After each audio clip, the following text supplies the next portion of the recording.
Hello everyone, আসসালামু আলাইকুম। দুপুরবেলা রান্নাবান্না সব কিছু শেষ করার পরে একটু কাজ করতেছিলাম, ভাবলাম সেই কাজটাই আপনাদের সাথে শেয়ার করি। আমি আর আপু এখানে বসে বসে মজা করছিলাম। এই হচ্ছে আমার ননদ হয়, বড় আপু হিসেবে আমি তাকে অনেক সম্মান করি। দুইজনে মিলে অনেক বেশি মজা করতেছিলাম যে আমি কাজ করে বেড়াচ্ছি আর আপনি পাখা দিয়ে বাতাস করতেছেন, কি আরাম শরীরে দেখেন তো। তারপর সে আমাকে একটু পাখা দিয়ে বাতাস দিয়ে দিচ্ছিল। আর এরপর হচ্ছে ভুসি দিয়ে গেল। আমরা যেহেতু ভুসি দিয়ে রান্না করি, শুধু রান্না করলে কি হবে, কাঠের প্রসেসিংও তো করা লাগবে। যারা কাঠে রান্না করে তাদের কাঠ শুকানো লাগে, যারা ভুসি দিয়ে রান্না করে তাদের ভুসি শুকানো লাগে। এবার আমি হচ্ছে শুকনো ভুসি নিয়েছি। দেখুন আমার পাকনা বুড়িটা কত বড় হয়ে গেছে, সে আমার সব কাজে হেল্প করতে চায়। সে ভুসি উঠাচ্ছে, তো কাজ তো আরও বাড়িয়ে দিল। পুরো মাথা সারা শরীর ভুসি দিয়ে জর্জরিত, জামা কাপড় সব কিছু শুকনা ভুসি আরও বেশি উঠছে। এখানে আকাশটা ছিল নিরিবিলি, কারণ বিকাল বিকাল হয়ে আসছিল প্রায়, আর কি আর বৃষ্টি বৃষ্টি ভাব আসবে। আর আমি আবার ঘরে চলে আসলাম। ভিডিও করতে করতে ফোনে চার্জ শেষ হয়ে গেছে। পরে আমি যে কিছু ভুসি উঠিয়ে নিলাম।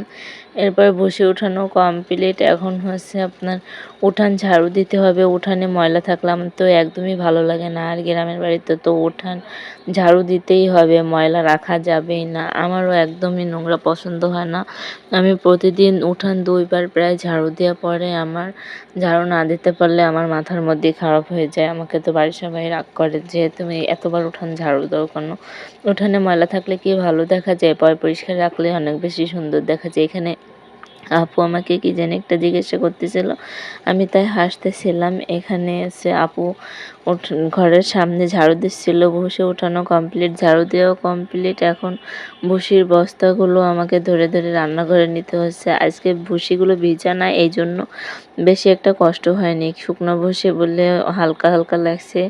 এই যে আমার ভুসি আনা কমপ্লিট, আর পাকনা বুড়িটাকে বলছে যাও এবার আমি উঠাই, তুমি যে গোসল করে নাও।